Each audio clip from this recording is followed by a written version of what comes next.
자, 수고하십니다. 자, 이제 세 번째 법, 도시정비법이죠. 그러니까 책으로는 286쪽입니다. 그러니까 도시정비법에서는 이제 정비사업을 다루고 있습니다.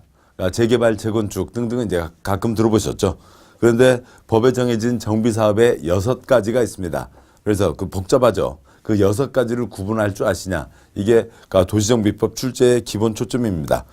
먼저 책 잠깐 왔다 갔다 하시죠. 먼저 책에 그러니까 290쪽에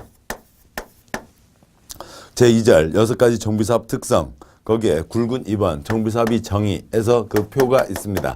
그 6가지 정비사업을 구분한 건데요. 그러니까 거기에서 6문제 중에 2문제가 나옵니다.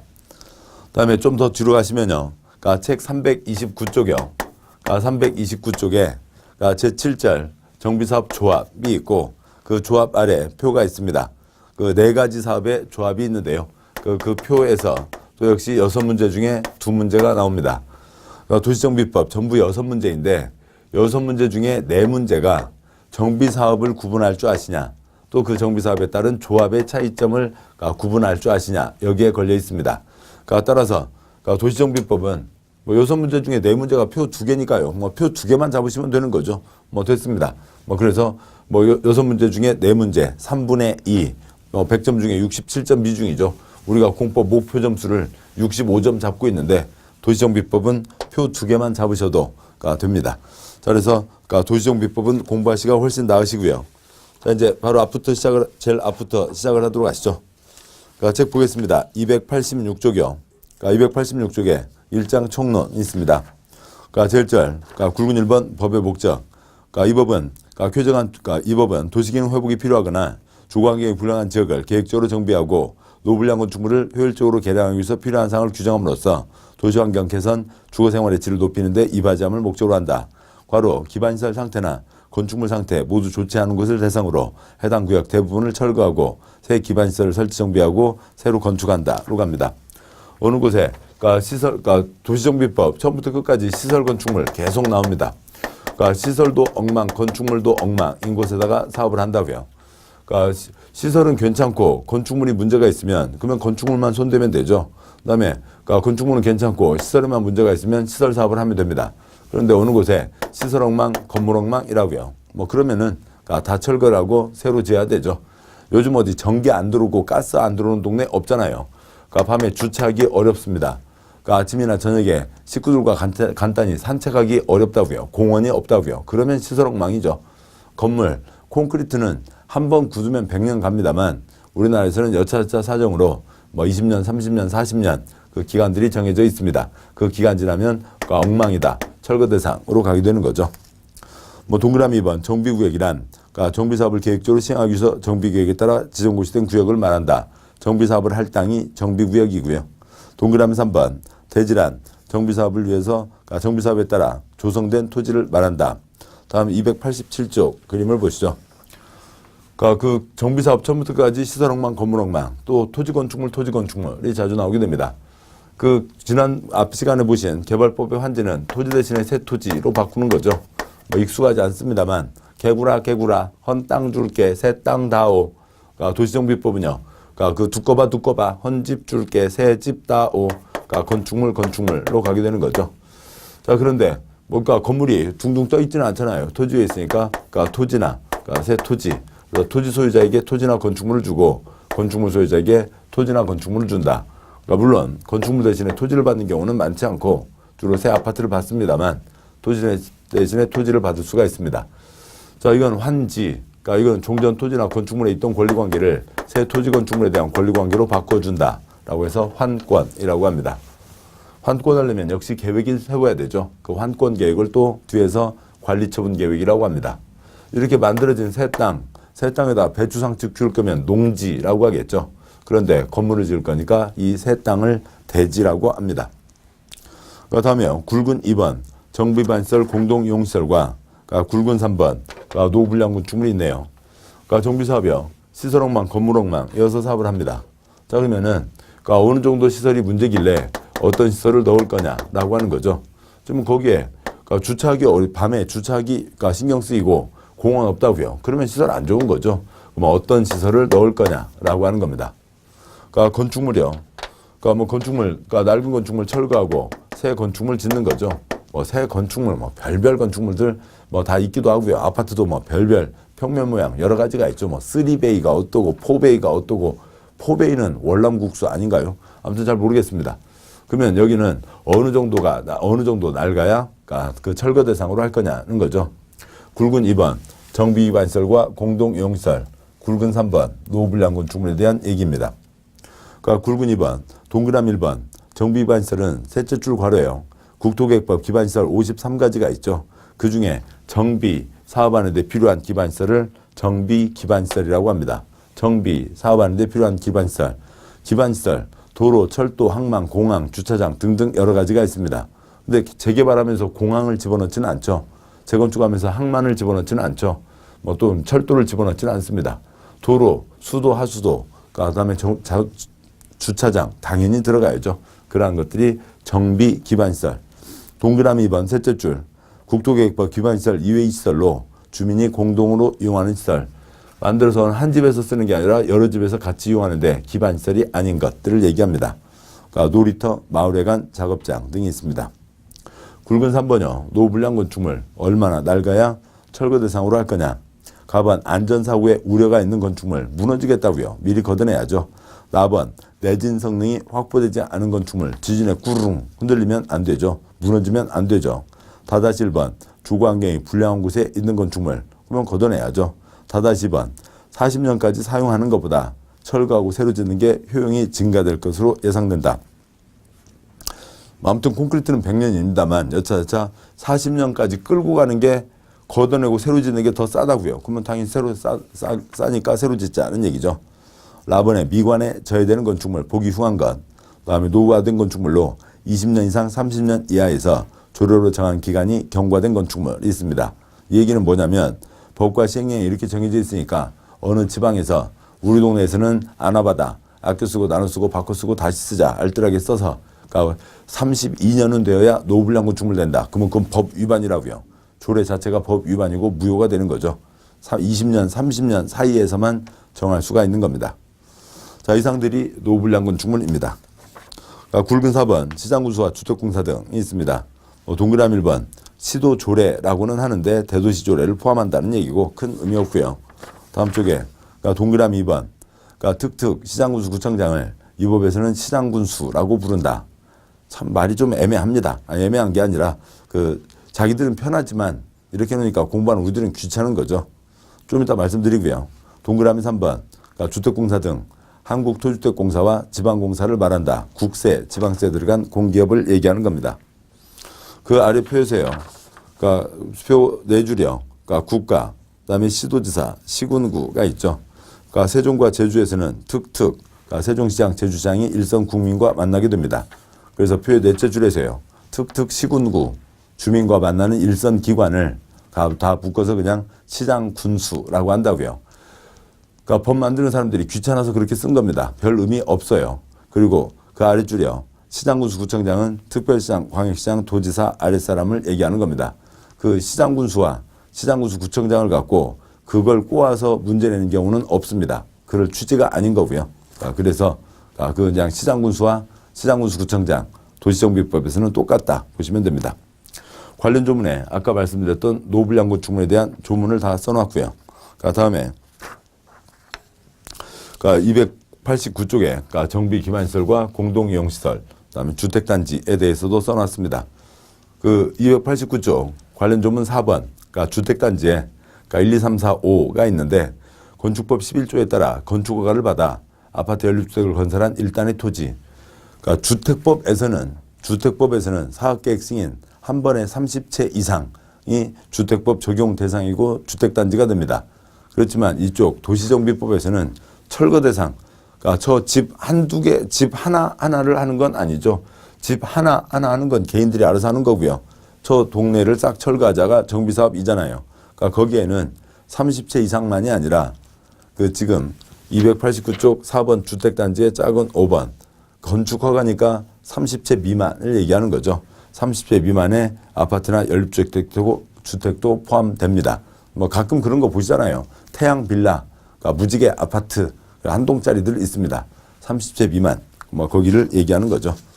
뭐 서울에는 뭐 그 강북, 그러니까 한강 위로요. 그러니까 강변도로 타고 가다 보면 그 뭐 왕궁 아파트 있습니다. 얼마나 이름이 멋져요.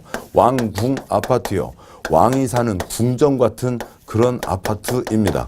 아주 그러니까 우리나라에 있는 아파트 중에서는 최고의 아파트일 거잖아요. 그런데 요즘에는 좀 이름이 좀 그렇게 이게 그러니까 영어가 아니잖아요. 영어가 아니어서 그렇죠. 이렇게 써놨다가는 그러니까 시어머니들 바로 찾아오겠습니다.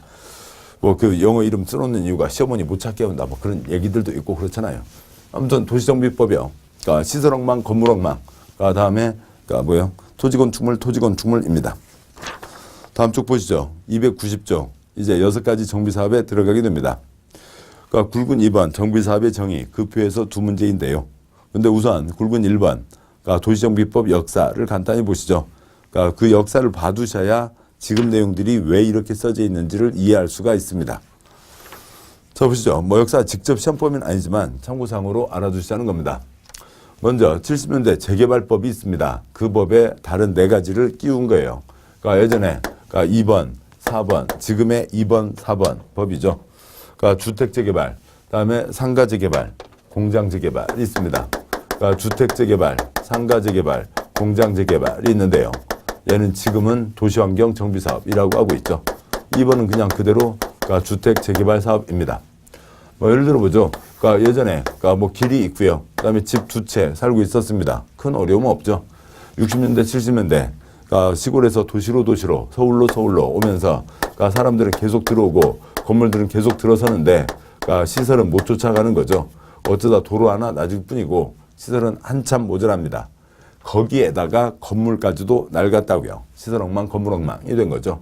그러면 여기를 싹 철거하고 그다음에 거기에 신장로 내고 반듯반듯하게 하고 아파트 지어서 높이 지어서 얘들보다 집을 더 많이 지어야 여기 살고 있던 사람만이 아닌 다른 사람들도 들어와서 살 수가 있는 거죠.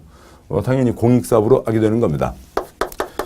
그 강제 철거, 강제 환권이죠. 공익사업으로 하게 되고 따라서 예전에는 처음에는 시장군수구청장만 사업을 했습니다. 지금 이제 조합으로 시행권이 넘어와 있는 거죠. 자, 이렇게 합니다. 그러면 종전 토지건축물 소유자에게 새 토지건축물로 바꿔주는 거죠. 토지건축물 대신에 새 토지건축물로 바꿔주는 겁니다. 자, 이렇게 하는데 여기에 이 중에 하나로요. 예전에 집 5채를 갖고 있었다고 치죠. 그럼 몇 채를 줄 거냐고요. 몇 채를 주면 편히 주무실 수 있어요? 5채 있어야 되나요? 8시부터 10시까지 1번 집 자고요. 10시 때르릉 일어나서 2번 집 가고요. 12시 때르릉 일어나서 3번 집 가고요. 그런 거 아니죠. 한 채 주면 편히 주무실 수 있습니다. 또 공익사업이죠. 주변에 안 좋은 조건에서 살고 있는 다른 사람들도 들어와야 됩니다. 1억짜리 5개 있었으면 3억짜리 한 채 주고 2억 청산하면 되죠. 공익사업이니까 한 채를 줍니다. 이것과 전혀 다른 사업으로 주거환경 개선 사업이라고 하는 게 나중에 만들어졌습니다. 이름만 갖고는 알 수가 없죠. 어느 사업을 하더라도 여기는 상업과 공업이고 나머지는 다 주거인데 주거환경을 악화시키자는 사업은 없잖아요. 다 주거환경 개선하는 건데 이름이 주거환경 개선 사업, 고유한 대상을 갖고 있는 거죠. 무허가 판자촌 달동네 지원 사업을 얘기하는 겁니다. 국토부 문서에 달동네 지원 사업이라고 써져 있어요. 그래서 여기는 국유지, 시유지 무단으로 점유하고 거기에 불법 건축물 지은 거죠. 요즘 젊은 분들은 예전 서울의 상계동, 난곡, 그다음에 상암동 거기 동네가 어떤 모양인지 좀 그려지기가 쉽지 않을 겁니다. 그러면 걸어서 세계 속으로 세계 테마기행에도 잘 안 나오고요. 무슨 다큐멘터리 프로그램에 나오는 인도에 아니면 또 어디 중국이나 아니면 어떤 아시아권 어디에 아주 빈민가 동네 그런 곳들을 떠올리시면 된다고요. 그것보다 한 2배 더 안 좋은 상태였습니다. 그런 것들입니다. 자, 그런 것들. 자기 땅 가진 사람 거의 없죠. 자기 건축물 가진 사람 거의 없습니다. 다 불법 점유, 불법 건축물입니다. 그러면 그쪽 법으로만 따지면 다 철거 대상이죠. 철거하고 잡아다가 싹 감옥에 넣어야 됩니다. 그렇지만 대한민국 국민이죠. 또 세금은 어느 특정 세금은 이분들이 서울 강남에 사는 분들보다 더 많이 내세요. 직접세도 있고 간접세도 있잖아요. 우리나라는 간접세 비중이 훨씬 더 크게 돼 있죠. 일반적인 나라하고 완전 다릅니다. 자, 그래서 간접세요. 이분들 소주 드시고 담배 피시는데 그 소주나 담배는 그 소주도 또 빨간 소주요. 빨간색이요. 도수 높은 거예요. 그거 드시는데 강남 사람 분들보다 소비가 더 많고 세금을 더 많이 내는 아주 성실한 납세자 분들이잖아요. 대한민국 국민입니다. 이분들에게 무슨 30평 아파트를 공짜로 주는 게 아니고 그냥 비바람 피하고 살 수 있게 하자고요. 그래서 임대 아파트 짓는 게 대부분이죠. 근데 시간이 지나면서 신학 국가에서 땅을 팔 일이 있을 때 불하한다고 그러죠. 그 땅을 사는 사람들 생기고 자기 건물, 자기 땅 가진 사람들 점차 생겨지게 됩니다. 주거환경 개선 사업, 시작은 달동네 지원 사업부터 시작을 한 겁니다. 다음에 세 번째요. 그러니까 주택 재건축 사업이라고 하는 게 나중에 만들어졌습니다. 그러니까 이름만 갖고는 알 수가 없는 거죠. 그러니까 주택 재개발, 있던 집 철거하고 새 아파트 짓는 겁니다. 그러니까 주택 재건축, 있던 집 철거하고 새 아파트 짓는 거죠. 이름으로는 알 수가 없고, 그러니까 주택 재건축이요. 그러니까 집 5채 가진 사람들이 그러니까 재개발 실어서 나중에 만들어낸 겁니다. 그러니까 주택 재개발 공익사업이죠. 5채 갖고 있으면 몇 채를 받고요? 한 채를 받는다고요. 아이고 없는 분들 거기서들 공익사업들 잘 하세요. 잘하세요. 자 우리들끼리 합시다 해서 만든 게 뭐고요? 5채 받자라고 만든 게 재건축 사업이죠. 논란 엄청 많았습니다. 그러니까 그런데 아무튼 법으로 통과됐고요. 그래서 재건축이 만들어진 거죠. 재건축 사업이 제도가 만들어진 겁니다. 5채 갖고 있으면 5채, 10채 갖고 있으면 10채를 받게 됩니다. 그러니까 당연히 공익사업이 아니라 사익사업으로 시작했고요. 이쪽에 이제 투기판이 열어지게 된 거죠. 어떤 식으로 투기가 되는지 보시자고요. 자 보겠습니다. 서울의 재건축이요. 낡은 꾸리꾸리 한 20년 된 5층짜리 거기 20평 아파트를 살고 있습니다. 자 그런데요. 재건축을 한다고요. 재건축을 하게 되면 20층 새 아파트가 들어서죠. 새 아파트입니다. 새 아파트에 30평 들어간다고 보죠. 20년도 넘은 낡은 5층짜리 꾸리꾸리 20평 아파트 살고 있다가 벽적 금가고요. 벽지 다 일어나고요. 천장 벽에서 물기 곰팡이 엄청 많고요. 그러고 있는 곳에다가 번듯한 30평 새 아파트에 들어갑니다. 그러면 여기 소유자 A분 돈을 내고 들어가요? 돈을 받고 들어가요? 그렇죠. 돈을 받고 들어가죠. 서울 평균 6억, 강남 평균 9억, 반포에서는 12억 받고 들어간 게 있습니다. 어디서 돈이 나와서요? 사익사업이잖아요. 사익사업이니까 돈이 나는 거죠. 그러니까 이 20층 아파트에 8층까지만 끊어도 5층에 살고 있던 사람들 8층에 다 들어와도 1.6배, 32평 아파트를 받아갈 거잖아요. 나머지 12개 층을 다 어떻게 하고요? 파는 거죠. 일반 분양해서 그거를 다 누가 가져가는 거고요? 조합원들이 가져갑니다. 이게 사익사업의 묘미이죠. 공익사업이 아니라 사익사업이라고요. 자 이렇게 됩니다. 그러니까 조합원들 평당 1,000만 원이라면 여기는 평당 1,800만 원, 1.8배 덤태기를 씌워도 다 들어옵니다. 그 돈을 나눠 가지는 게 재건축이죠. 자 이렇게 됩니다. 자 그러니까 어떻게 돼요? 그러니까 하실래요? 안 하실래요? 안 하면 이상한 거죠. 꾸리꾸리 20평 아파트 살고 계실래요? 현찰 9억, 크리넥스 한 통 5만 원짜리 가득 채우면 1억이죠. 그러니까 현관문 열고 들어가면 30평 현관문 열고 들어가면 신발장 앞에 크리넥스 9통 위에 장미꽃 한 송이 가지런히 놓여 있습니다. 다들 들어가겠죠. 자 그러니까 어떻게 돼요? 이 꾸리꾸리 아파트가 콘크리트 값만 따져보죠. 그러니까 20평짜리가 2억이라고 치죠. 여기 콘크리트 값만 따져서요. 30평짜리가 3억이라고 보겠습니다. 그러면 이 2억짜리 아파트가 얼마가 되는 거예요? 3억이 아니죠. 3억에다 9억 얹어져 있는 거라고요. 12억이 되는 겁니다. 2억짜리 아파트가 재건축 앞두고 있다네, 재건축 된다네, 한 방에 12억으로 오르는 겁니다. 2억짜리가 8억, 9억, 10억, 11억, 나는 5천만 먹는다, 11억 5천에도 들어가는 거죠. 돈들이 다 이리로 몰리고 국가 경제를 유지할 수가 없게 되는 겁니다. 없게 되었습니다. 그러니까 2000년대 초반에요. 그러니까 그래서 이제 더 이상 놔두면 안 되겠다. 그래서 재건축 잡겠다는 거죠. 그래서 재건축 잡기 위해서 이제 재건축 더 이상 사익사업 아니야. 투기 안 된다. 이제 재건축도 공익사업으로 성격 변환을 시킨 겁니다.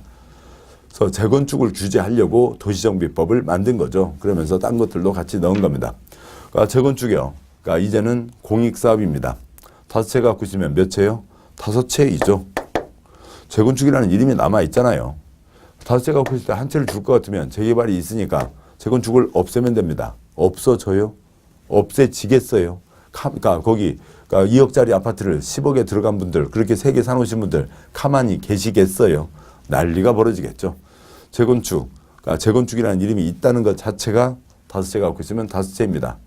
예? 내가 갖고 있는 곳은 안 그러던데 좋은 데 계시니까요. 그러니까 과밀 억제 권역, 그러니까 서울 위로 의정부 아래로 수원 성남까지 과밀 억제 권역은 3채. 과밀 억제 권역에서도 투기과일 지구면 한 채나 한 채 더 얹어서 2채를 받게 되는 게 있습니다. 그러니까 다음에요. 그러니까 네 번째 사업, 다섯 번째 사업으로 그러니까 주거환경 관리 사업이라고 하는 게 또 있습니다. 첫 번째 사업은 주거환경 개선 사업. 여기는 주거환경 관리 사업. 뭐 애썼죠.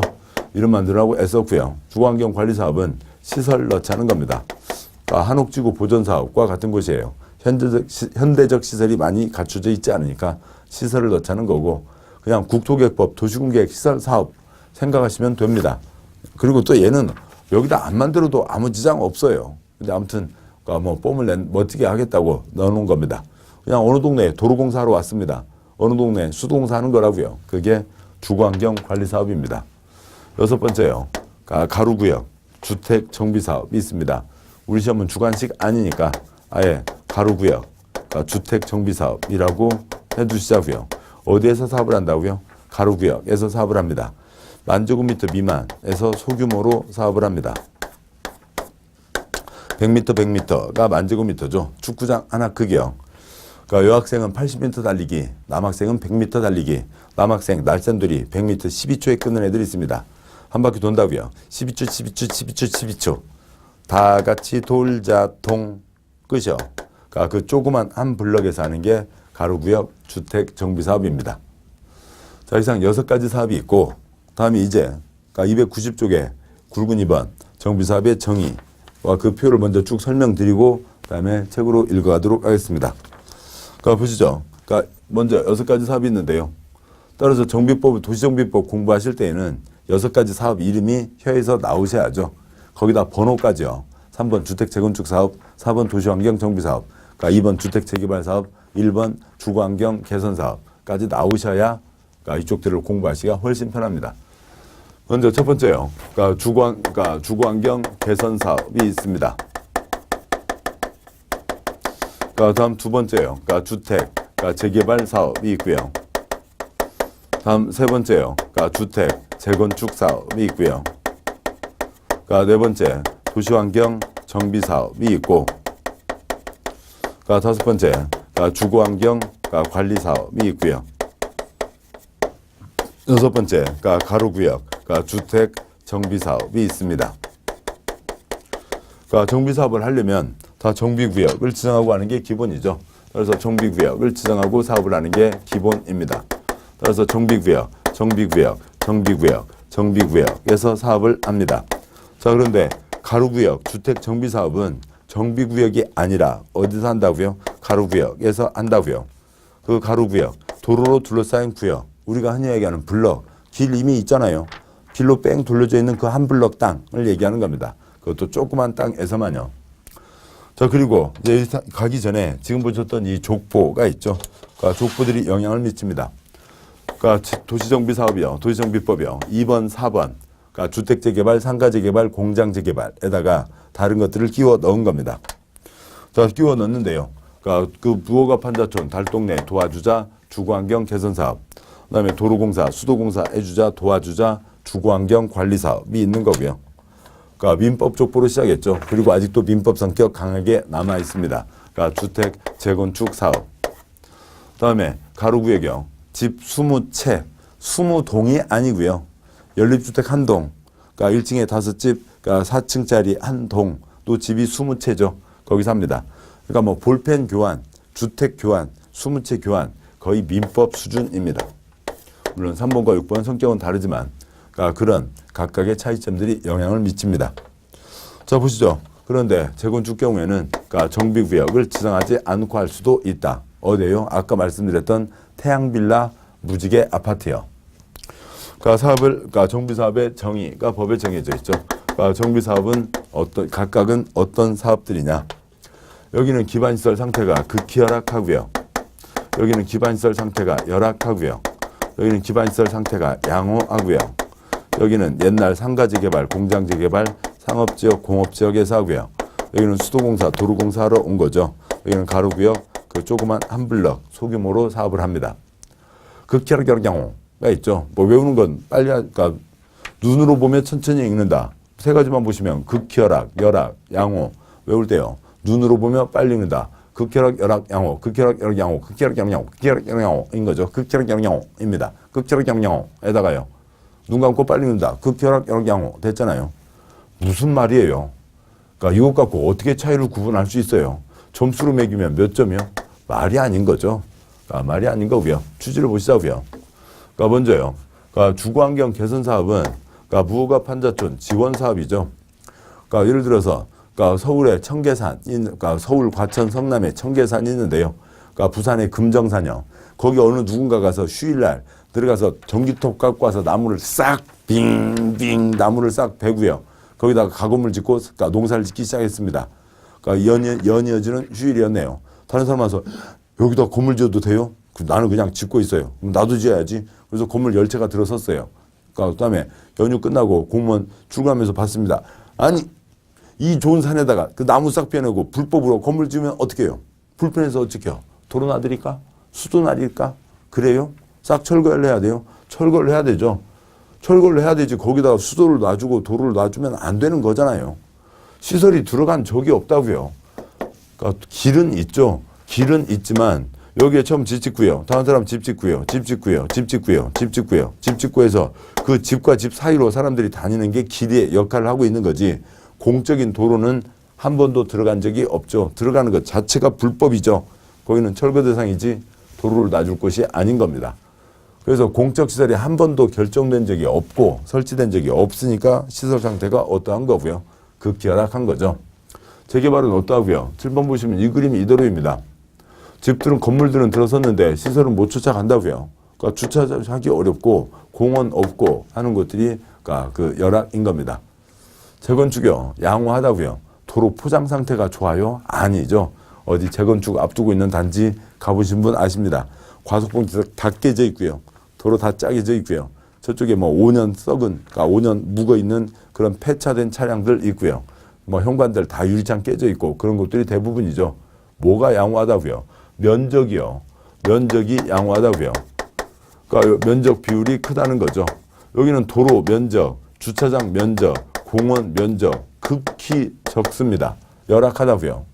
근데 재건축은 주로 아파트 단지, 처음 아파트 단지를 지을 때 그 정해진 면적이 있잖아요. 그건 그대로 있죠. 설마 아파트 단지에서 그러니까 도로를 점거하고 거기다 아파트 한 동을 지어서 그걸 팔아먹고 그런 경우는 없잖아요. 도로 면적 그대로 있습니다. 포장 상태는 엉망이죠. 주차장 면적 있는 거고요. 그러니까 뭐 쌈지공원이라도 공원 면적 다 있는 겁니다. 면적은 자리를 갖고 있다고요. 그래서 그런 시설이 차지하고 있는 면적 비율이 크다는 거지 시설 상태가 좋다는 건 아닙니다. 그게 양호하다는 거죠. 여기는 옛날 상가지 개발, 공장지 개발, 상업지역, 공업지역 시설을 넣어주자 소규모로 사업을 한다라고 되어 있습니다. 계속 가시죠. 다음에 누가 참여하냐고요. 그러니까 토지 등 소유자로 누가 참여할 수 있냐는 겁니다.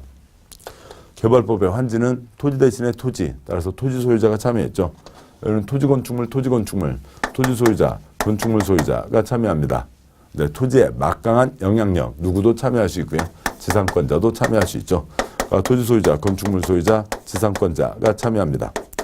토지 소유자, 건축물 소유자, 지상권자가 참여하는데 여기 네 군데는 어디에 있느냐? 정비구역에 있는 토지 소유자, 건축물 소유자, 지상권자고 여기 가로구역은 정비구역이 아니라 가로구역에 있는 토지 소유자, 건축물 소유자, 지상권자죠. 재건축은 주로 낡은 아파트, 따로 낡은 아파트 보시면 건축물 및 부속 토지인 거죠.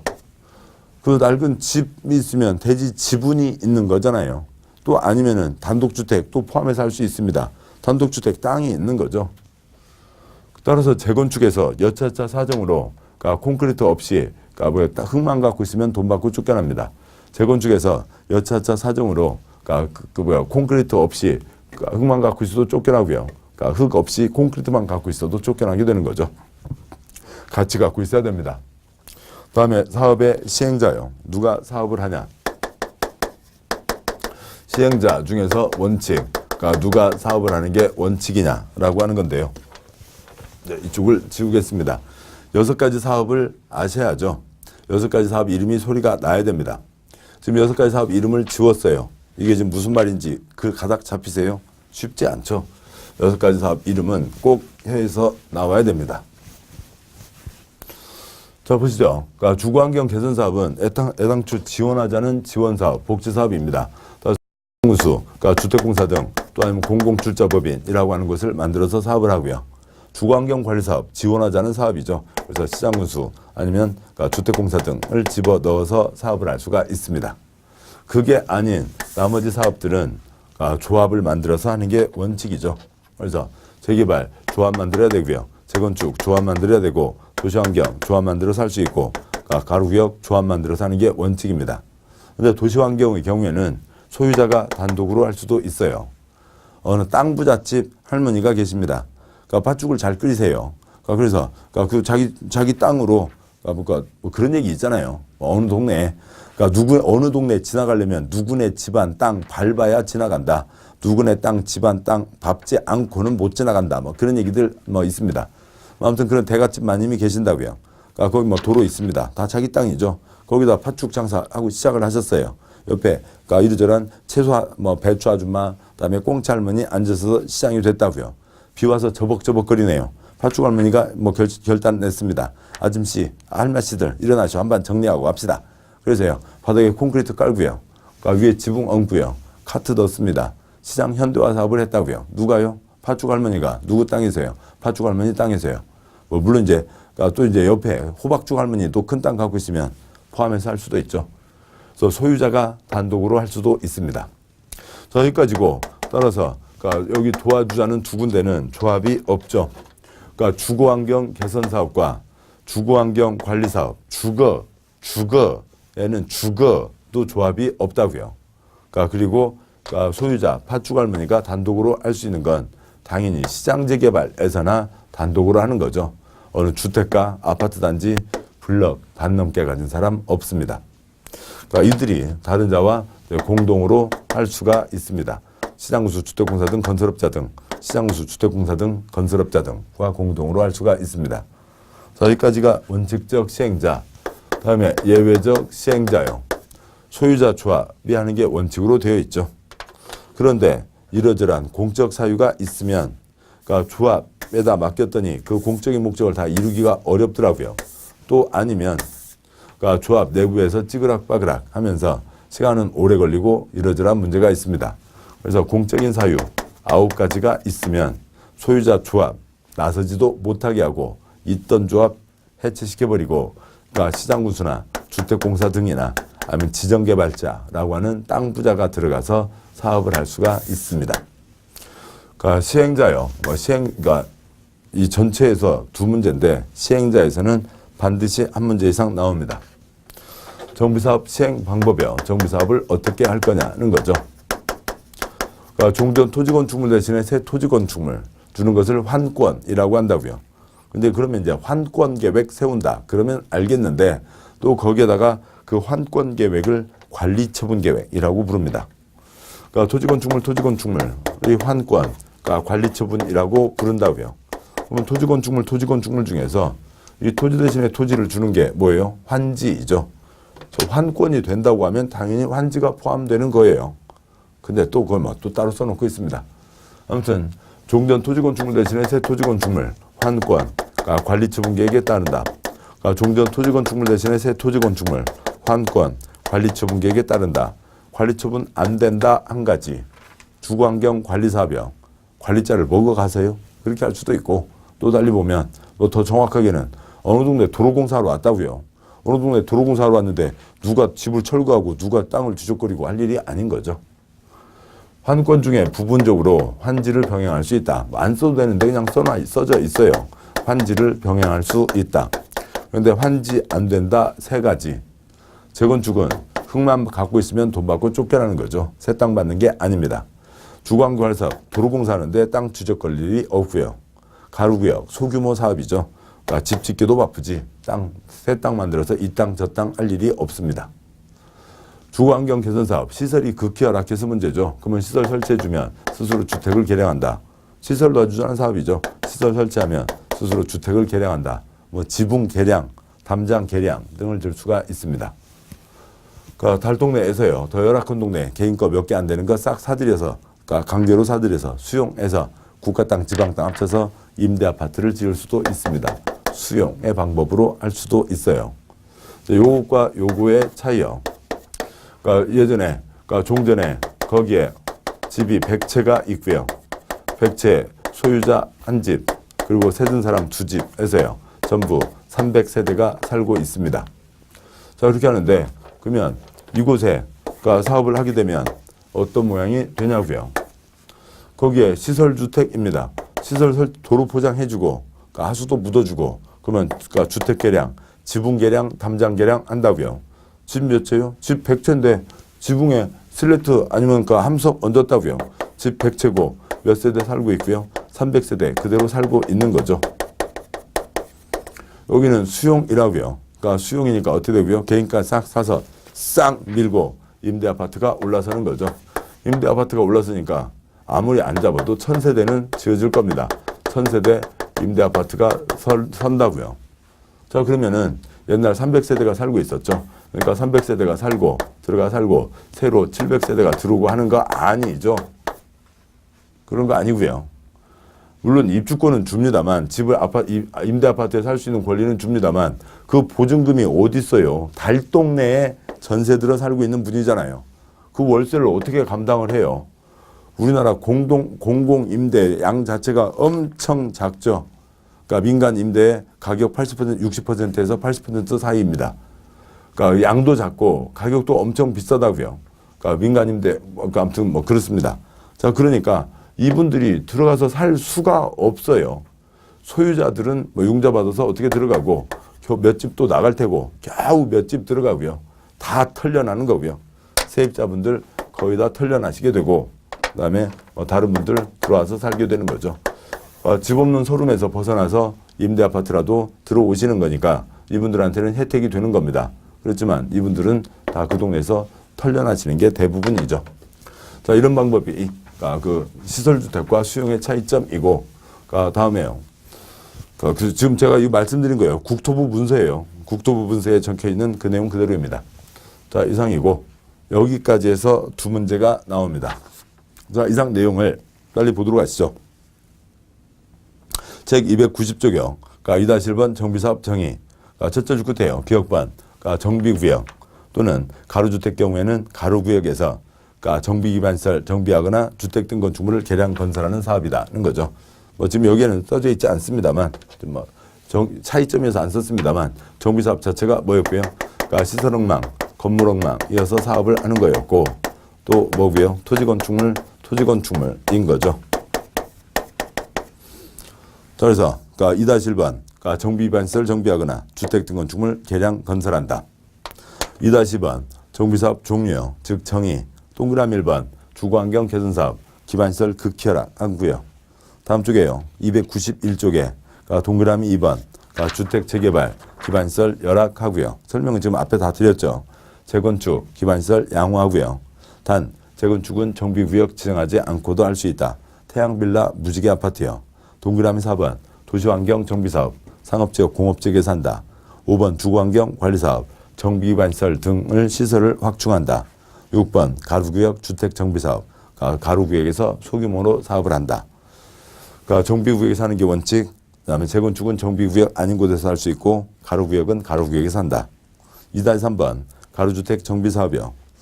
동그라미 2번 셋째 출점 도시공객시설로 설치된 도로로 둘러싸인 1단의 지역 한 블럭을 얘기한다고요.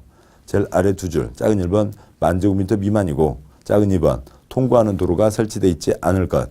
도로가 지나가면 이 블럭 저 블럭 각각 블럭이고 따로 해야지 길 건너랑 합쳐서 할 수 없다고요. 다음 쪽 292쪽에 동그라미 3번 작은 1번 노불량 건축물이 많아야죠. 노불량 건축물 수가 3분의 2 이상이고 단독주택 호수와 공동주택 세대수를 합한 수가 20 이상. 20동이 아니죠. 20동이 아니라 연립 한 동, 5집씩 4층, 20집 가로주택 정비사업 대상이 되는 겁니다. 굵은 3번 토지 등 소유자. 3-1번 네 가지 사업의 경우에는 정비구역에 있는 토지 소유자, 건축물 소유자, 지상권자인 거고요. 점 생략하고요.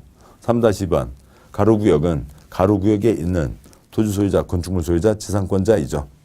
3-3번 주택 재건축 사업에서는 동그라미 1번 건축물 및 부속 토지 소유자입니다. 동그라미 3번 참고. 따라서 재건축에서 건축물만, 토지만 소유하고 있으면 토지 등 소유자에 해당하지 않고 돈 받고 쫓겨나는 거죠. 즉 조합 쪽에서 돈 주고 뺏는 겁니다. 민법 족보죠. 공법 족보로 뺏는 것은 수용, 민법 족보에서 뺏는 것은 매도 청구라고 합니다. 3-4 가기 전에요. 그러니까 여기에서 그림 한 가지를 그려보죠. 지금 책에 292쪽에 3번에 3-1이 있고 그다음에 3-3 재건축이 있습니다.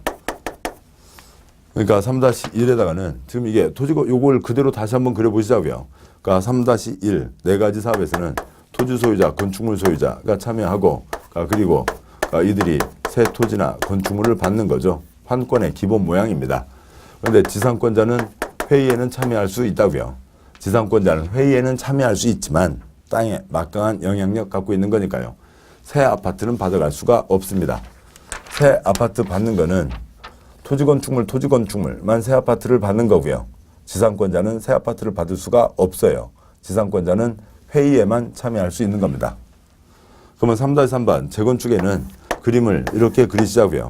그러니까 토지건축물 가진 사람에게 새 토지건축물을 주는 거죠. 동시에 갖고 있어야 됩니다. 동시에 갖고 있는 거지. 그러니까 다 어느 하나가 없으면 돈 받고 쫓겨난다고 말씀드렸죠. 일반적인 환권의 기본 그림에서 보면 어색하지만 재건축은 얘도 환권으로 친다라고 하는 겁니다. 3-4번 동의자 수 산정 방법이요. 293쪽 가시죠. 동그라미 1번 먼저요. 셋째 줄 가로 1인이 토지 등 10개 갖고 있어도 몇 명이요? 1명이요. 1명이 땅 10개 갖고 있으면 1명이죠. 몇 표고요? 1표입니다. 넷째 줄 가로요. 토지 소유자, 건축물 소유자 다르면 토지 쪽에 1표, 아파트 하나 받아가고요. 건축물 쪽에 1표, 아파트 하나 받아가는 거죠. 예, 문장 동그라미 1번 1인이 다수 토지, 다수 건축물 소유하고 있으면 1인으로 산정한다. 동그라미 2번 토지의 지상권 설정되어 있는 경우 토지 소유자, 지상권자를 대표하는 1인, 토지 등 소유자로 산정한다. 토지 쪽에 1표요. 토지 쪽에 1표인 거죠. 그러니까 뭐 예를 들어서 토지의 지상권 설정되어 있을 때 그쪽 뭐 당연하죠. 그냥 보시자고요. 이렇게 그냥 상식입니다.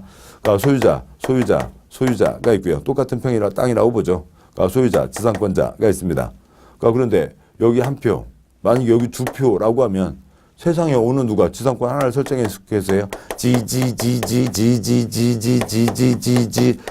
그 걸그룹 이름이 누구였어요? 그러니까 소녀시대요? 아니면 또 누구였어요? 지지지지에서요. 우리는 100명, 99명 해놓고요. 총에 100명 들어가서 설치고 그러면 돼요? 안 되죠. 땅 하나에 1표라고요. 땅 하나에 1표입니다. 땅 하나에 1표이죠. 1표입니다. 소유권, 지상권 합쳐서 1표라고요. 그러면 누가 나갈 건지 둘이 알아서 정하라고요. 닭싸움으로 정하든 가위바위보로 정하든 즉 지상권자 회의에는 나갈 수 있는 거죠. 그렇지만 나중에 볼 내용으로 아파트는 받을 수가 없습니다. 동그라미 3번요. 한 필지의 토지 하나의 건축물이 수인의 공유, 수인 몇 명이요? 480명이요. 땅 하나 480명 공유하고 있습니다. 몇 표요? 1표이죠. 동그라미 4번 참고로 분양 기준에 1번 1세대 1인이 1 이상 주택 토지 소유한 경우 1주택을 공급한다. 재개발 등요. 재개발 등 공익사업이죠. 아까 10채 있어도 한 채입니다. 2번 두째 줄 끝에 지상권자를 제외한 토지 등 소유자에게 분양한다. 지상권자는 새 아파트는 받아갈 수가 없습니다. 다음 쪽에서요. 그 294쪽이 있죠. 뭐 여기까지를 다 끝내고 가면 좋긴 하겠습니다만 그 동영상 보시는 분들 시간 리듬이 있으니까 294쪽까지 보고 쉬도록 하겠습니다. 294쪽에 그 그림이 있네요. 그 그림을 보도록 하시죠. 그림 보시면 101번 한 사람이 10개 갖고 있어도 한 표죠. 따라서 101번, 102번 A 다 합쳐서 표가 하나, 둘, 셋, 넷, 다섯, 6칸이죠. 5번째 칸, 6번째 칸이 초점이라고요. 몇 명이냐? 몇 채를 받냐? 그겁니다. A가 101번, 102번 여러 개 갖고 있어도 한 표, 한 채이죠. 103번 B가 땅과 건물 갖고 있으니까 한 표, 한 채입니다. 104번 C가 토지, D가 건축물이죠. 토지면 한 표, 건축물이면 한 표, 각각 한 채씩 받아가는 거죠. 105번요. E와 F, 토지의 지상권 합쳐서 한 표, 한 채인데 회의에 나갈 때는 105번요. 105번에 누가 나갈지는 둘이 알아서 정하는 거죠. 그렇지만 105번 나중에 아파트 받는 건 지상권자가 아니라 E, 알파벳 E가 토지 소유자가 받아가는 겁니다. 106번요. 땅을 2명, 480명 공유하고 있어봤자 한 표, 한 채고 107번 토지를 공유, 건축물 공유하고 있으면 토지 쪽에 한 표, 건축물 쪽에 한 표, 한 채씩 두 채를 받아가는 거죠. 그래서 이 표에서 전체 8명입니다. 3-5번 재건축 경우 똑같은 얘기죠. 동그라미 1번 그 공유하고 있으면 대표자 1명. 동그라미 2번 한 명이 아파트 10개 갖고 있으면 몇 표요? 몇 명이요? 한 명이잖아요. 똑같이 한 표입니다. 동그라미 3번 분양 기준 이건 이제 도시정비법 뒤에 관리처분에서 자세히 보실 내용입니다만 이제 아까 처음에 말씀드렸던 거였죠. 재개발 도시환경은 칠판 이쪽으로 가서 보겠습니다. 표 옆으로 5칸이요. 5칸 중에 첫 번째 칸 재개발과 도시환경은 공익사업이니까 15채 갖고 있어도 한 채, 그리고 찌끄만 집 지으면 한 채 더 얹어줍니다. 재건축 경우에는 5채 갖고 있으면 5채, 10채 있으면 10채죠. 그걸 위해서 만든 게 재건축이잖아요. 재건축 네 번째 칸 과밀 억제 권역이 아니면 10채 갖고 있으면 10채입니다. 그런데 두 번째 칸, 세 번째 칸이요. 과밀 억제 권역이면 세 번째 칸 3채 이하. 근데 또 두 번째 칸이요. 과밀 억제 권역에서도 투기과일 지으면 한 채, 찌그만 집 지으면 한 채 더 얹어줍니다. 다섯 번째 칸이요. 가로구역 주택정비사업은 3채까지 받아갈 수 있다는 거죠. 3-6번 생략하고요. 자, 내용은 쭉 이어집니다만 그렇다고 해서 또 너무 날아갈 수는 없죠. 자, 여기까지 보셨고 잠깐 쉬고 내용 계속 이어서 보도록 하겠습니다. 수고하셨습니다.